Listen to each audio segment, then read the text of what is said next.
1, 2, 1, 2, 3, 4. Give me a break, give me a break. Break me off a piece of that Kit Kat bar. Give me a break, give me a break. Break me off a piece of that Kit Kat bar. The chocolate crispy taste gonna make your day. And wherever you go, you hear the people say, give me a break, give me a break. Break me off a piece of that Kit Kat bar. Have a break, have a Kit Kat. Pacifico, the crisp Mexican lager that wasn't brewed to blend in. We were made for the moments when you live like you mean it. When you don't just hear the music, you feel it. When you let the bonfire burn into the night and find places you'd never spot on a map. So when the moment calls, choose to reach for the bright yellow can. Choose yellow. Choose Pacifico. 21 plus. Discover responsibly. Pacifico Clara Beer. Imported by Crown Imports, Chicago, Illinois. Getting enough protein in the morning isn't easy. You want something that fits your routine and tastes good. That's where Silk Protein comes in. It's a new plant-based protein milk with 13 grams of complete plant protein, plus 3 grams of fiber and 50% less sugar than dairy milk. Pour a glass, blend it into a smoothie, or add it to your coffee for the road. Silk Protein helps provide the nutrients you want more of with a great taste. Shop now for Silk Protein at a store near you.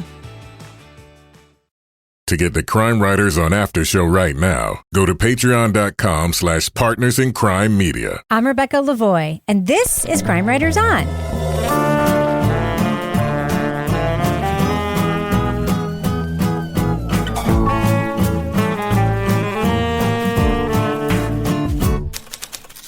Crime Writers On is the original true crime review podcast that digs into true crime, pop culture, other podcasts.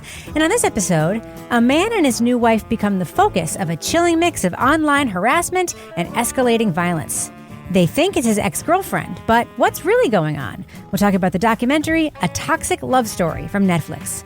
Joining me to get that done and more is true crime author, TV journalist, and host of These Are Their Stories podcast, my husband, love of my life, Kevin Flynn. Hello, Kevin. Hello, Rebecca. Also with us, private investigator, certified pet detective, resident cat lady, and author of The Final Curtain, it's Laura Bricker. Hi, Laura.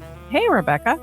And finally, our captain of all things cynical, author of the City Trilogy of novels, host of Strange Arrivals, and our Patreon Deep Dive Book Club podcast, it's Toby Ball. Hi, Toby. Hey, Rebecca. So, Kevin? Yes. What is coming up on the next edition of Crime Writers On? On next Monday, we will be talking about Season 5 of Dr. Death. It's called Dr. Death, the Cowboy. Why is it called that? Because it's about a guy who wears cowboy boots. And he's a doctor. Yes, so... And there is death. But I don't want to spoil it any further. Died. Okay, yes. So people died, yes. Kevin, what the hell are you wearing? What am I wearing? Yes. Don't you wish this was a video podcast? Clothing. This is how Kevin dresses all the time. I'm wearing my tuxedo. What can I say? It's because Henry's getting married this weekend. I rented the tuxedo. I have it for the whole week. And God damn it, it's so expensive. I'm going to wear it. How much did it cost? I forget. I paid for it a while ago, but it was big money. My favorite thing about it is that from the side camera, you can see your legs and you're wearing shorts. Hey, you don't have to give it away. Nice. That's how all the TV anchors do it. Come on. It's very funny. It's like you look like one of those little schoolboys in like a jacket and shorts. Yeah, like Toby's Lederhosen when he was growing up in Germany. Exactly. Oh, yeah.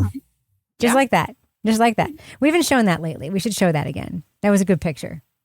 So, Kevin, it is that time of year again. Mm-hmm. Once again, we would like to help out our Crime Writers On listeners who are teachers. Mm-hmm. And if you belong to our Facebook group, it's called Crime Writers On Let's Discuss. Look for our show and then hit a link to join the group and answer one question. You can post your Amazon wish list if you are a teacher on our Facebook group. There's a thread there. I'd love you to post them under that thread. Right. And then listeners, I'd like you to step up and buy stuff for some of the teachers in our listening audience. We've been facilitating this for a couple of years now, and we got teachers in the family here, and you've all sent your kids to schools where the teachers have been doing God's work, but they don't always have enough markers and paper and all the other tampons. All tape. The other things that the districts do not provide or don't provide anymore, and the federal government is not helping out the way it used to. So, hey, help out your fellow listeners here. Again, if you're a teacher, right, don't drop it in like a separate post. Put it in that thread from our pinned post. Everybody can just go through it. Just pick something if you want. Pick something. Whatever you want. Yep. I Pick usually one, do. I pick two, yeah. buy stuff from as many lists as I can.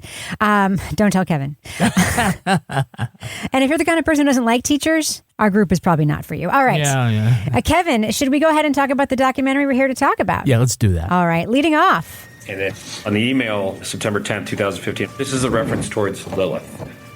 Get ready, the truth is coming. God's law is above all laws, including the law of man. So did you write this?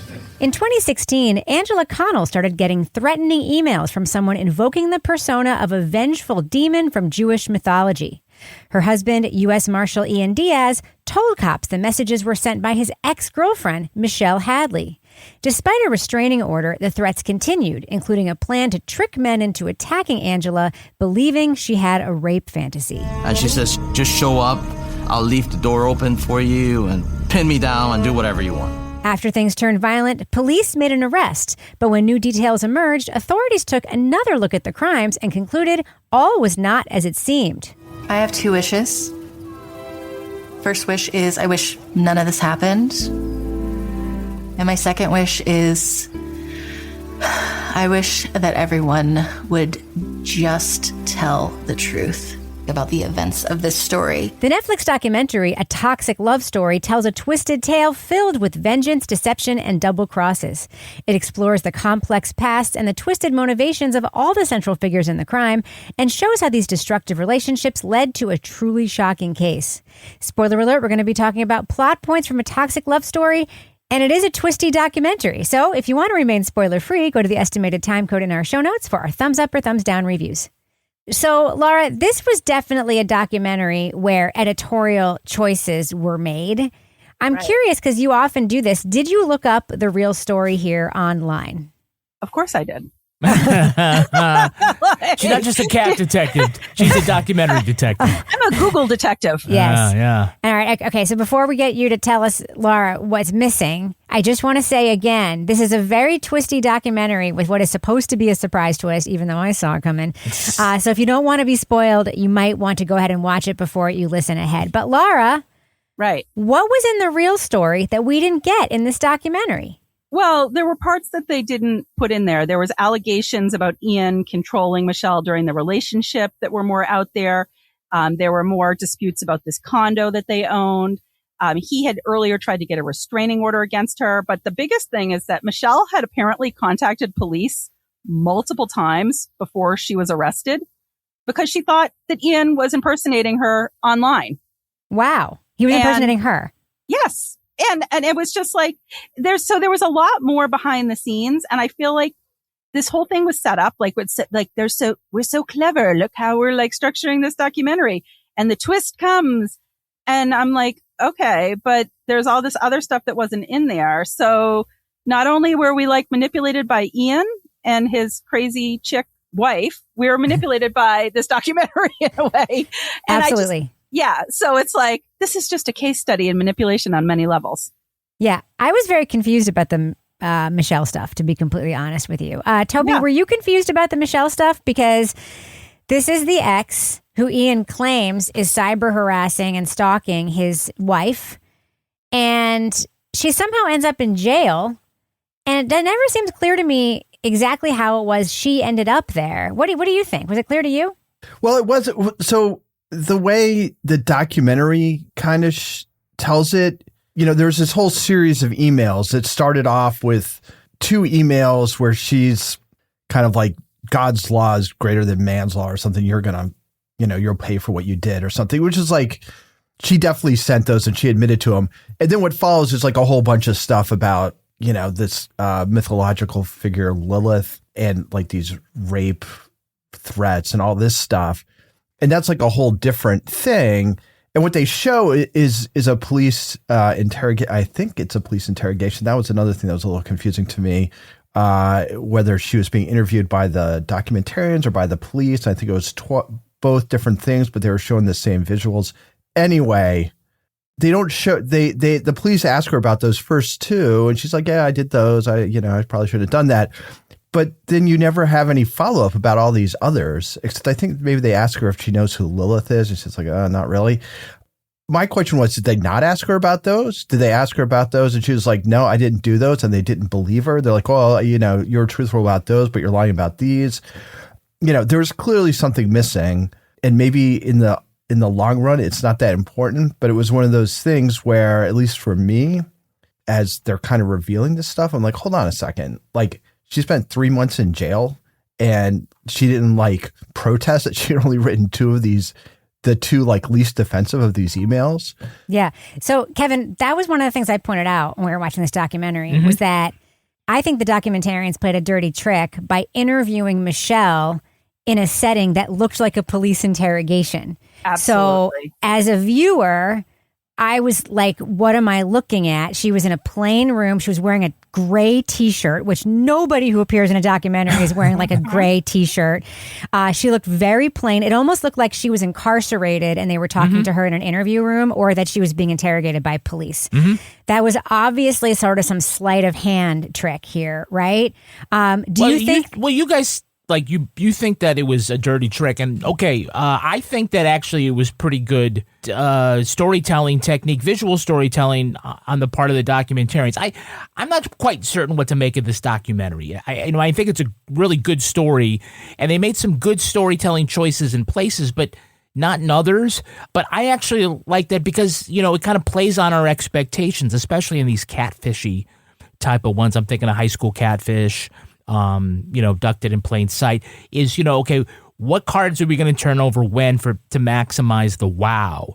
And yeah, I think we were anticipating, just because the way it's set up, we are making the assumption that Michelle is in jail and the things that we are hearing are from her interview tape. So we're visually tricked there. But I thought that reveal, I was like, oh, wow, no, she isn't in jail, or at the very least, she is participating.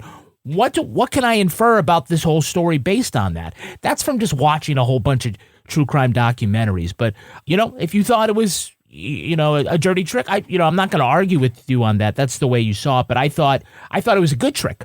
I thought it was doing Michelle dirty to let the audience think that she's a perp for 2/3 of or 3/4 of the thing. I really do. Well, but if you... Well, okay, but if you reveal that sort of later, you kind of give away, you spill the whole beans, right? How about this? They did her dirty by making her wear a T-shirt in a documentary on Netflix. Maybe she came that way, Rebecca. You don't know what the instructors. How long did you actually think of watching this that Michelle was actually guilty of that? I would say about 8 minutes.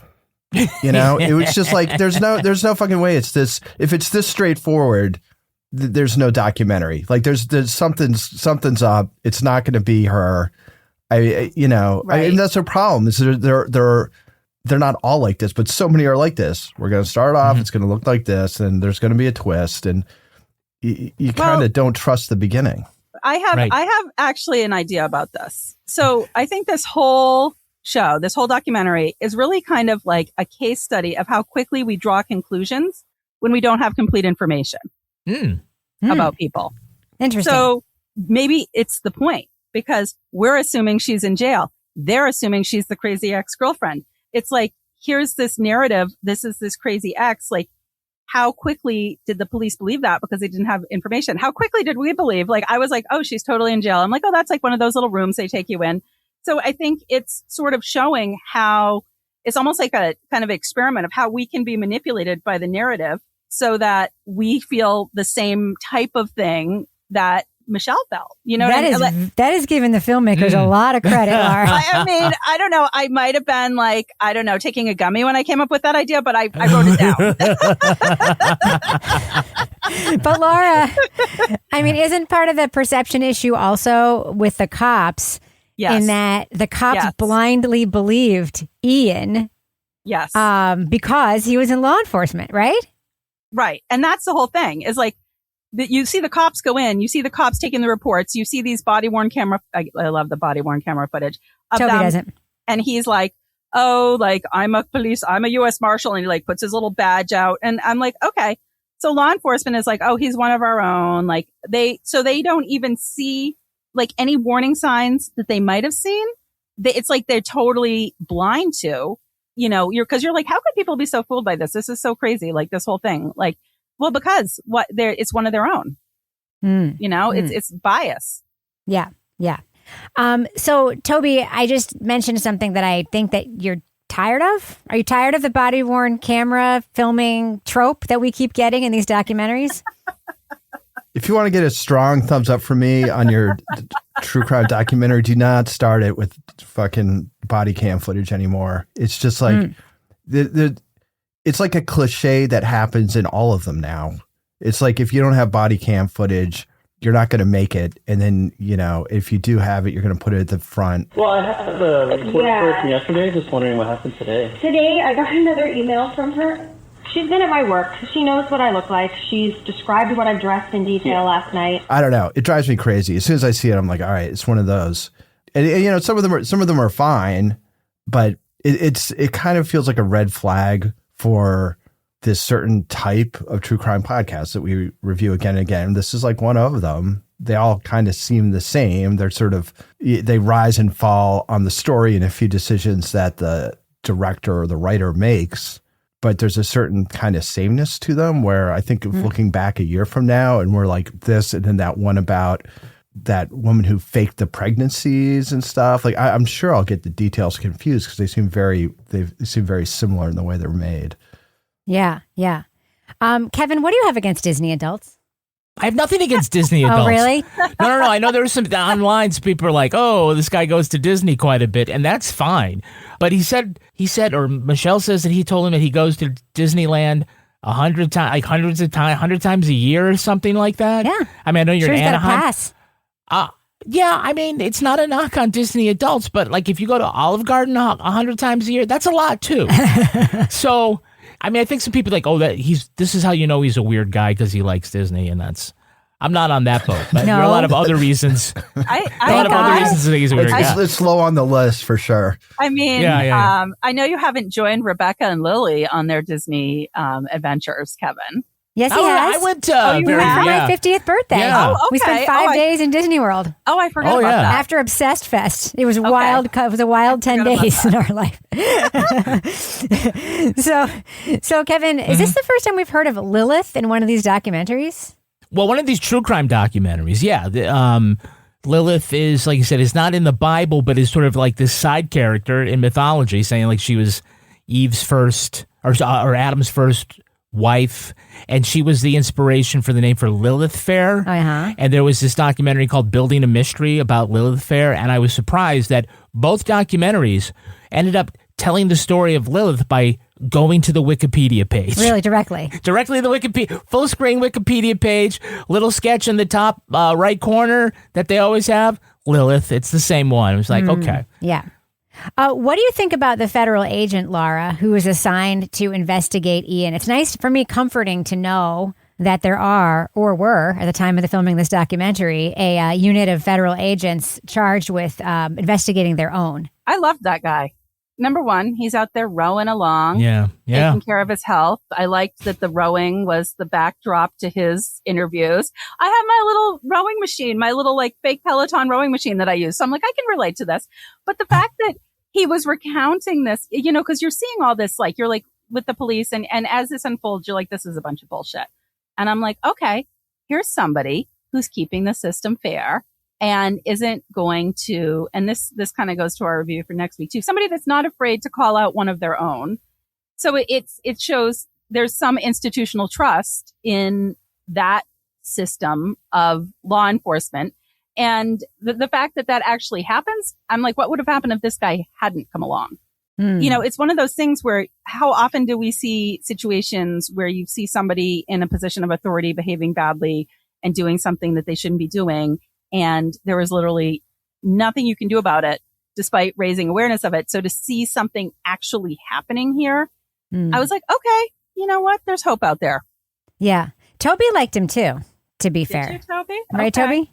Yeah, no, I thought he was good. I mean, it's kind of interesting hearing him talk about like what kind of like raised his suspicions and showing clips of tape where it seems like Ian is like, especially for a guy who's trained in law enforcement, like a little bit too vindictive about Michelle and the way he's talking about her. It certainly makes me think that Ian is involved. In addition, one of the things I noticed was Ian has tremendous animus toward Michelle. You guys have been here a whole boatload. Regarding the same girl? Regarding the same bitch. He like leaves the room at one time, and and he's able to kind of see like the manipulation that's going on in front of these cops who are completely missing out on it. Which to be fair, they're not watching out on a video like later and being able to replay things and stuff. So it's a slightly different situation. And then of course he gets like the forensic people to figure out where these messages are coming from, finds messages that indicate that Ian is kind of jumping in on a conversation that he's not supposed to know about, but he's jumping in as though he has full information, which means that he's one side of that conversation, just using a different name. So I agree with Laura, but it's also like this guy seems like he's pretty good at his job. So right. Competence. Yeah. Yay. Yeah. Well, I mean, he's competence, and again, he's not given a U.S. Marshal guy like the benefit of the doubt. He's like, let's challenge this and see if it holds up. Yeah, I have only like two gripes about the way the filmmakers used this agent. His name is Higley. One is that when they interviewed him, where he's sitting on this bench, he has to turn to his left side the whole time. Yes. And I was thinking, like, after 2 hours, his neck must have been really sore. He's like tucking it over his shoulder. It's weird. It's like, it's okay, it's a little weird. But what you mentioned, Toby, is like when he's showing this video, we have seen those videos already, and they show them again, so you see them in a new light. However, we end up seeing a lot of the same footage multiple times, so it sort of becomes boring, and you feel like you need a little more variety, like the variety we give you on Patreon. Oh, so much variety. It's a business section. When you join us at Patreon, we have over 1,100 posts on Patreon, over 1,000 episodes, exclusive episodes like the Crime Writers on After Show. This week, we're going to be talking to Toby about his adventures to the United States. Oh, no. And back to Spain. Toby was here for a couple of weeks. We'd like to find out what he was doing while we were off playing with Ronald Young Jr. Another exclusive from Toby is Toby Ball's Deep Dive Book Club podcast. The latest episode out there is his discussion on the book Murderland. We have Married with Podcast, our advice podcast, and Something's Off. That podcast is with Mel Barrett and Rebecca Lavoie. Yes. And among the many things they're talking about this week, the ongoing Lindsay Clancy murder case. Yes, Mel is doing a trauma-free recap of the case. She's not talking about any of the material involving the children or what happened to them. So she's doing a not light, but trauma-free version of the recap, yes. Very, very thoughtful. Yes. If you become a Bricker Scaler, you get all that plus another exclusive podcast. It's Laura Bricker's Leave It to Bricker podcast. But speaking of variety, it's like part 2 of Laura's take on chaos at the condo board. You've been investigating what's been happening. Toby, there's been big developments, Toby. There's big developments. I have acquired minutes from another local condo board that might have a connection to my property management company. What? Oh, that is worth $6, my friend. There has been some developments because apparently the squeaky wheel, they want to shut me up. So mysteriously, this is a spoiler, my condo is getting painted tomorrow. All the outside painted. Wow. That I've been asking for 4 years. That'll shut you up, giving you what you wanted. That's right. If you're a deep diver, you're going to get all of that. Plus, you get to be an exclusive sponsor of Toby Ball's Deep Dive Book Club podcast. Toby, you just recorded a new podcast talking about a new true crime book. And what was that title? It's called The Tragedy of True Crime. And it's by this guy, John Lennon, who has been in the New York State prison system for a long time for a murder he committed while he was a drug dealer. It was an interesting conversation. He makes all these assertions about true crime, and it's pretty clear that, I think in prison he just has limited access to it. So he's talking about a certain kind of true crime and making these sort of sweeping kind of statements. We've heard that before. Yeah. About it. It was interesting just in what it was talking about without the true crime angle, but then the true crime angle, there's definitely like a lot to kind of parse through.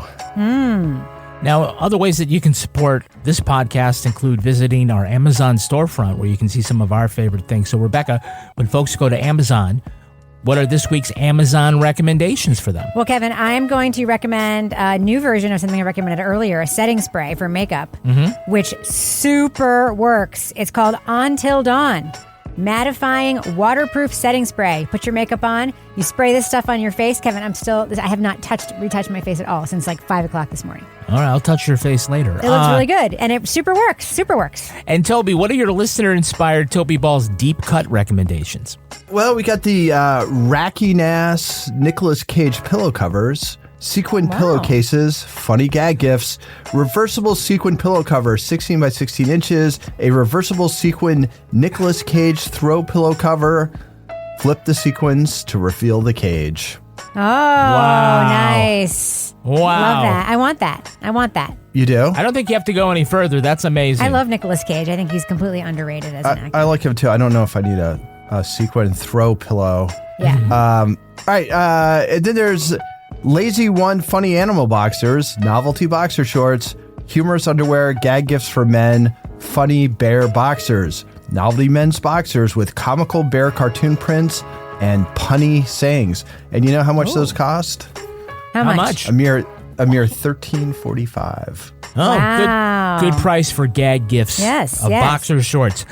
So when you go to Amazon, shop us first at amazon.com/shop/Crime Writers On. Bookmark us if you have to. We earn commissions on qualified purchases. Kevin? Yes. Before we end the business section, do we have any Patreon patron saints of the week this week? Our Patreon patron saints are Julie Johnson and Alice Day. Bless you. Julie and Alice, a man in a tuxedo, just said bless you to you. You know what that means? You're blessed. You're formally blessed. You're formally blessed. Yeah, there you go. By a man in formal wear. Thank you so much for supporting the podcast for so long.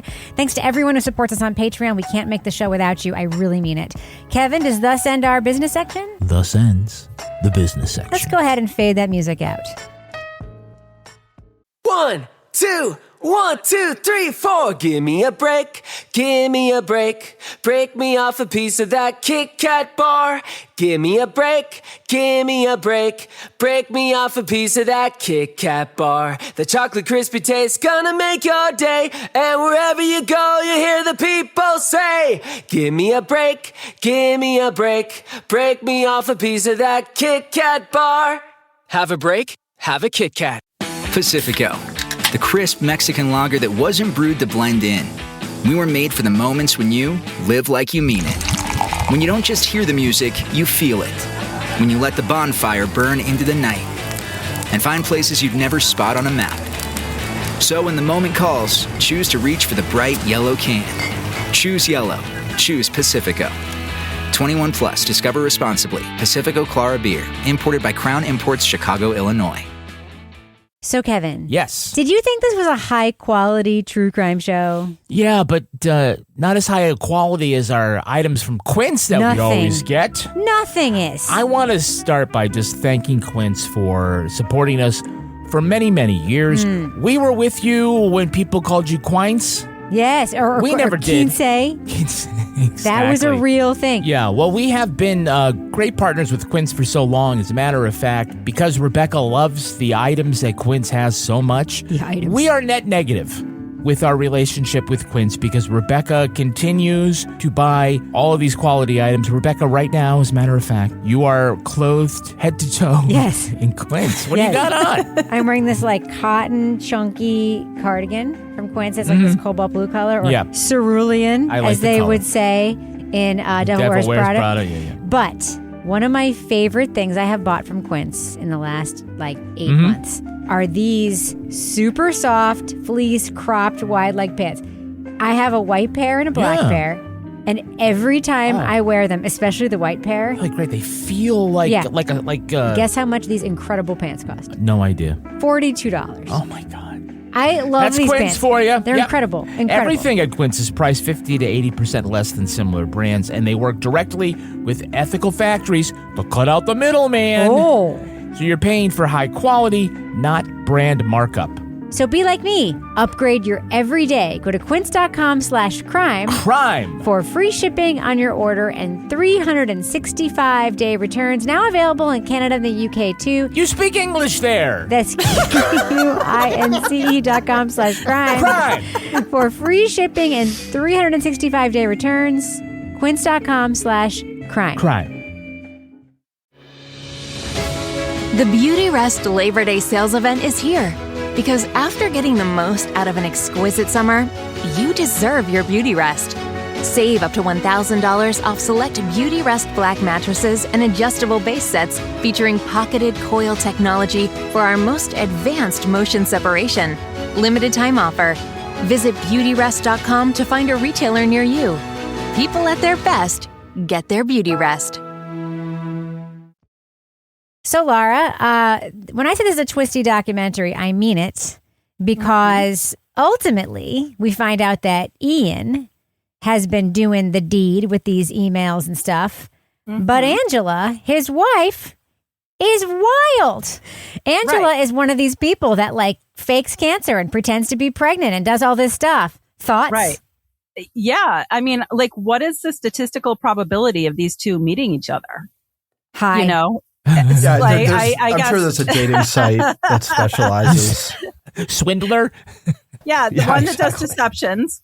What did they meet at Starbucks? I don't know. So I think because we don't hear from either of them, there's a lot of unanswered questions for me about like what was really going on with them behind the scenes. Like we can think, okay, I'm thinking Angela's the driving force because she's done all this crazy shit in the past. And then we hear from her ex. But then you find out about Ian and coercive control and some really troubling allegations from when he was with Michelle. So it's like you look at these two and you're just like, good Lord. I asked the receptionist, what kind of, cancer treatment center is this? That's when I discovered that she was there to have a mole that she had on her ankle removed.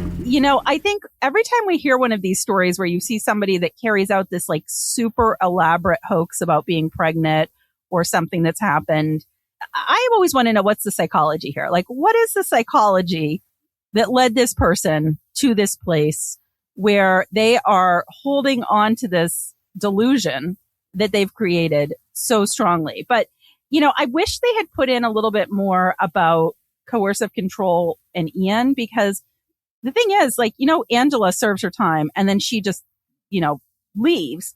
But I'm kind of curious. I mean, obviously we know she has a background, but like, what was her status as a victim with Ian? Like, what level of control was he exercising over her as this was unfolding? What was the actual reason they were doing this? Like, Michelle didn't really want anything to do with him. So, like, why? I have a theory. That was the problem. I have a theory. What's your theory, Rebecca? Remember that stupid show we watched on Peacock with what's her face, Sarah Snook in it? All Her Fault. Remember the guy at the end, and I'm spoiling it now for those who haven't seen it, but it's shit, so don't worry about it. The husband was doing all the stuff because he had a compulsion to sort of be in charge by taking care of people. Remember that? Like he had this compulsion, and that was his way of exerting control, was having people need him. At the beginning we hear that Ian is one of the people who desperately wants to be in law enforcement, right? People who desperately want to be in law enforcement are people who should not be in law enforcement, in my experience, watching all these documentaries, et cetera. If they desperately want it, they're seeking something that they can't get in their regular lives. And usually that's like, not usually, sometimes that's like control over people or the ability to carry a weapon or whatever. So if he's this kind of person who tries all these different avenues to get into law enforcement and finally does, it makes sense to me that he would be the kind of person that would seek to control by creating a situation where Angela needed him. Now, add to that Angela's complete nuttiness and professional victimhood. She's the perfect person to need him all the time and the perfect person to be either vulnerable to or willing to kind of go along with a scheme where she publicly very much looks like a victim. That's my theory. Okay. What do you think? Not bad, right? I have been married long enough to know that I say yes to that. Okay. But Toby, I just came up with that on my own based on a thing we watched on Peacock that was real dumb with Sarah Snook in it. The documentary, Toby, doesn't really try to do that at all, right? Yeah, there's not much. I mean, at the end, I can't even remember who says it, but somebody says, well, Ian needed to control things, and once he couldn't control Michelle, that's when he needed to like frame her or whatever. So that's kind of the extent of what you get. But it is sort of, maybe they didn't have access to anything that would give them insight, but they seem really incurious about why it all happened. What was the, why go to all this trouble? I mean, because it's not even, it was a risky thing to do, especially for him. That's, he ended up in jail. He would have lost his career if it had been like slightly less, or maybe a lot less intense. But he's putting a lot on the line in order to run this thing to try and frame her. Yeah, I mean, and again, this is something that comes up every once in a while in these things. It's like, why are you so lacking in curiosity as to what the root causes of this stuff are? You don't even hear about their backgrounds at all, I don't think, other than Angela's, first relationship or whatever. But you don't hear anything about how they grew up or anything like that. It's just like, here they are, like right when they met, and this is what happened afterwards. So I don't know. I mean, again, you don't need to do a deep dive on everybody in the thing, but just giving some indication would be somewhat helpful.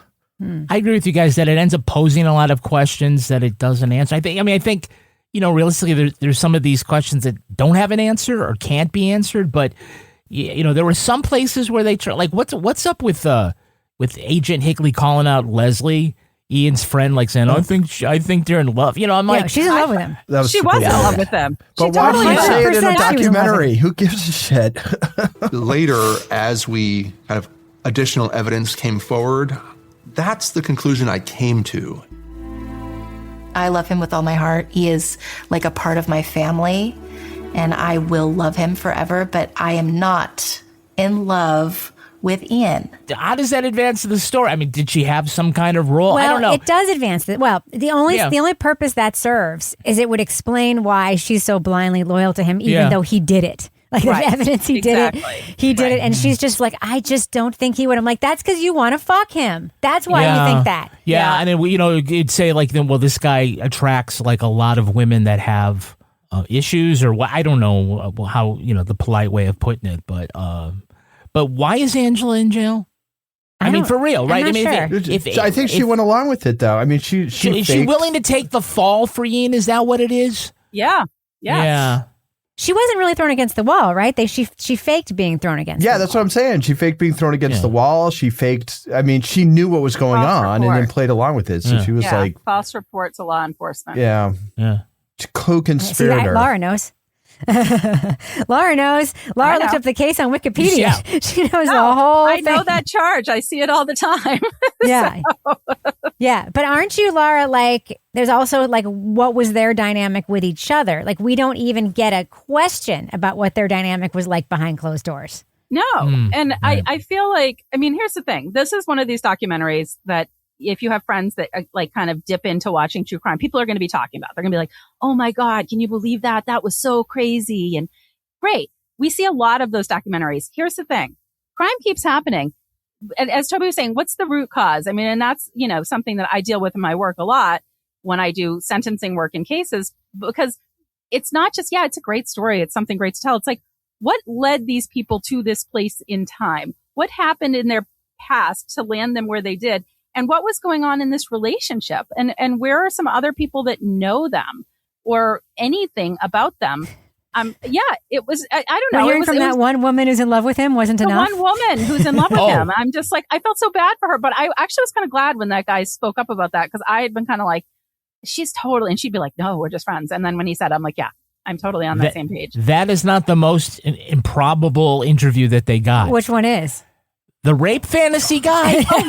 Oh, yes. Who comes out is like, car reenacting yes.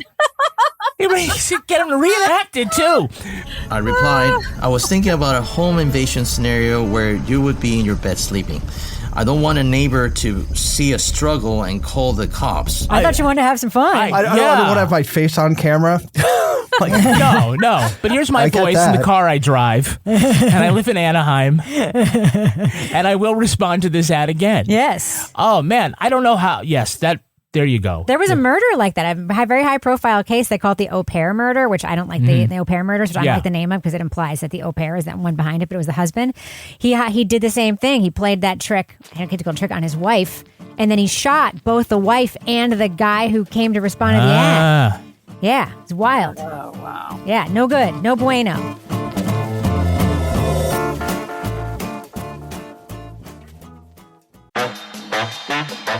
At DSW, we ask the important questions, like, what shoes are you going to wear?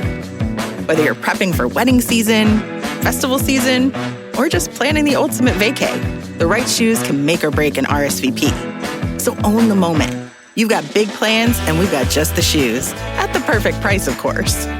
Get ready to get ready with Designer Shoe Warehouse. Head to your DSW store or DSW.com today and let us surprise you. It's almost Labor Day, so fill the longer nights with perfect sleep night after night. Save up to $800 on Serta Perfect Sleeper X mattresses and adjustable base sets with a Q4 support system that helps relieve aches and back pain. Visit Serta.com to find a retailer near you. Hi, I'm Angie Hicks, co-founder of Angie, and one thing I've learned is that you buy a house, but you make it a home. Because with every fix, update, and renovation, it becomes a little more your own. So you need all your jobs done well. For nearly 30 years, Angie has helped millions of homeowners hire skilled pros for the projects that matter. From plumbing to electrical, roof repair to deck upgrades. So leave it to the pros who will get your jobs done well. Angie, the one you trust to find the ones you trust. Find a pro for your project at Angie.com. All right, let's do what we do. Let's let our listeners know, should they check out A Toxic Love Story documentary on Netflix? Laura Bricker, thumbs up or thumbs down for A Toxic Love Story? I'm going to go, actually, believe it or not, I'm going to go a mild thumbs up on this because I did watch this. I know. I did watch this. It was a one sitting kind of thing. It was a wild story. However, I have within that mild thumbs up, this is a story that I think challenges our conclusions that we make about people from incomplete information. And I think that on that level, it's got something interesting. It's also very maddening because there is somebody in this story that we see basically wrongfully sent to jail for a period of time.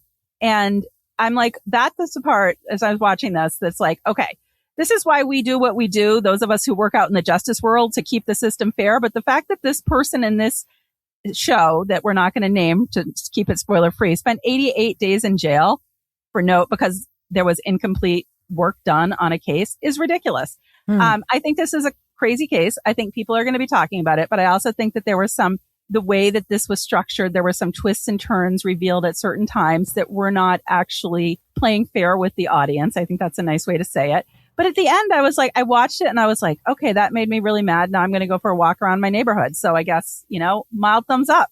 Toby Ball, thumbs up or thumbs down for A Toxic Love Story? I'm a mild thumbs down, I think. There's twists and turns to the story, but it's actually not that complicated when you kind of break it down. And I think, as Laura was kind of mentioning, I think that directors, producers, writers, whoever, they have to work it to make it more twisty, to seem more twisty than it was, in my opinion. And there's just things in it that leave you just wondering. You're like, wait, what was that? What was that? So I actually watched this on a plane. So there was basically nothing disturbing me. It was just me watching the thing. It seemed like it took about 5 hours.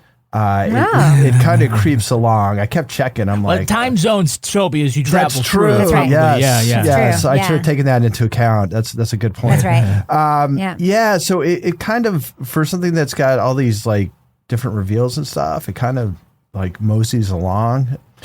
So yeah, I don't know. There's a lot. This is very similar to a whole bunch of other things we've seen. I thought if you're in the middle of it or at the end of it being like, oh, that was kind of weird. Why did that happen? And it's crucial things that could easily be explained. And I don't know if they weren't explained because that would kind of ruin some of the surprises or make it less mysterious or whatever. So anyway, that's why I'm a mild thumbs down. Kevin Flynn. Yeah, I'm going to go sideways on this. I wouldn't say this is a prestige drama, but it. He says he straightens his tuxedo tie. What can I say? He said the word prestige, and your hands automatically went there. Well, what can I say? I'm an important guy. I think that the crime itself is probably more interesting than the documentary. I think they had some good takes here on how to present it. It got more propulsive towards the end, but it kind of stumbled along before that. It's kind of a cross between Scamanda and Maternal Instinct and High School Catfish and a couple of these things. And what makes it really different is that there are a couple of levels here in this story that those stories don't have. But as far as does this work as a documentary, I think you have to kind of like set aside all the editorial choices and just sort of absorb the complexities or the simplicities of this case. I get why people are oohing and eyeing about it because it does have a couple of really interesting reveals. But overall, they made some good choices. It moved along, but it wasn't great. So that's why I'm just going to be thumb sideways. Yeah, I'm thumbs down. I thought this sucked. Okay. For something that should have had, the story is I know we've done other scammy things. I know we've done Scamanda. I know we've covered other things people like pretended to be one thing or like catfished each other and all that stuff. But this had so much elements in it. Like that's what differentiates it was that there's like a couple of levels of weirdness going on here. And like the order of this was wrong. Like I would have done the reveals in the order in a completely different way because the way it was done, I guessed the culprit within the first 5 minutes because of the way that they put it together. And if they put it together in a different way, which I have suggestions about if anyone's interested. Not now. I would have thought somebody else was behind it for a lot of the documentary, and that would have been a much more interesting kind of reveal for me. So I had so many questions at the end of this, so many. And for a story that's as interesting as this is, I think it could have been done a lot better. Like this, I always think about, what was that documentary, Kevin? American Horror Story? With a couple American Nightmare, yeah. The couple that claimed that they were kidnapped and no one believed them, and it turns out they were. Yeah. I love that documentary. I think I gave that one a thumbs up, and because the order in which it's done is like so good for the reveals. Like you really think that they're scamming or the guy is scamming the cops. I mean, they just do a really good job sort of laying it out in order, and I think that if this story had gotten that kind of treatment with smarter editing, it could have been good. But I think it sucked. So thumbs down for me for Toxic Love Story. All right, now it's time for my favorite part of the podcast, a little something I like to call the Crime of the Week. Damn it, Janet. The call was coming from inside the house over at the Frankenstein Place. A Vermont production of the Rocky Horror Show was canceled because of text threats to the cast and crew. Police now say the messages to shut the production down were made by the show's own musical director. Toxic Love Story. Kenneth Grenier says he sent the threats to himself and others because he was upset that the lead role of Dr. Frankenfurter was being played by a woman. The musical had used gender-neutral casting, with several female and trans actors on the bill. The audience interactive Rocky Horror Show is always played with queer themes and gender roles. In the movie version, Tim Curry played Frankenfurter and sang, "I'm just a sweet transvestite from transsexual Transylvania." Grenier was also upset that the Doctor's beefcake monster Rocky was being played by a female-presenting trans performer. But the show's director loved the thought of Frankenfurter's ideal man actually being a woman. Want to know what happens next? I see you shiver with anticipation. Grenier has been charged with a misdemeanor, and the theater company is out $15,000. Panel, hot patootie, bless my soul. This musical director just had an elaborate plan to get out of work. What excuse will you come up with to miss the next recording of Crime Writers On? Laura Bricker. I'm on my couch watching Netflix to do my homework for this podcast. That's right. What about you, And Toby? you took a gummy. And I took a gummy, and I came up with some fantastic ideas. What about you, Toby? What excuse will you come up with to miss the next recording of Crime Writers On? The same one I came up with the last one. I'm back in the States. Oh. This last week. What about you, It seemed Kevin? to work. Yeah. Well, I can't miss it. I can just reschedule it, and it's probably because of baseball. Yeah. Or my work conflicts. Could be my work conflicts, right? Conflicts. That's going to do it for us. But before we go, Laura Bricker, do we have a cat of the week this week? We have a dog of the week this week for you, Rebecca. Oh, I love dogs. It's a very sweet little dog that I met last weekend named Magic. Maddie Carter-Ropel, who is, he played Keith in Stranger Things in the video store. From Exeter. He's an Exeter High School grad. He was in town at the comic book shop doing a meet and greet. And he brought his cute little dog. It's his little road dog on the road. And I sent this picture. This poor dog was so well behaved. There were so many people. And his little face was like, oh my God. I love him. He's so cute. Maddie's a big cat and dog person. So I was happy I got to meet his little dog. And it was cool. All right, Laura Bricker, if folks want to reach out to you and pitch their own animals or animal stories to be Cat of the Week, how can they find you online? You can find me at Laura Bricker on Blue Sky and Instagram. And Toby, if folks want to say to you, wake up, Toby, go for a run, how can they find you online? At TobyBall603 on Instagram. What about you, Kevin? I'm at Kevin P. Flynn. You can find me everywhere at Reb Lavoie. And please watch Something's Off on YouTube. It's super good. Find us on Facebook, Instagram, etc. at Crime Writers On. And you should join our Facebook discussion group. It's awesome.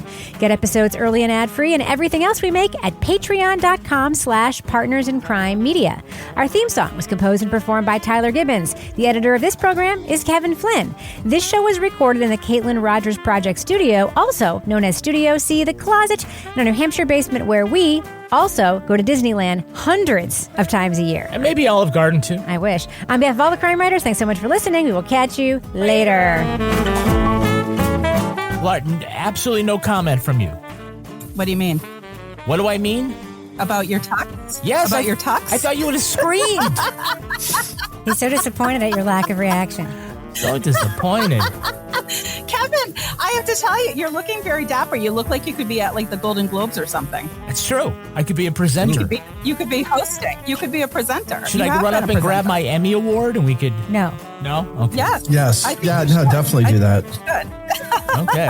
Got to class this thing up somehow. Yeah, there we go. Yeah.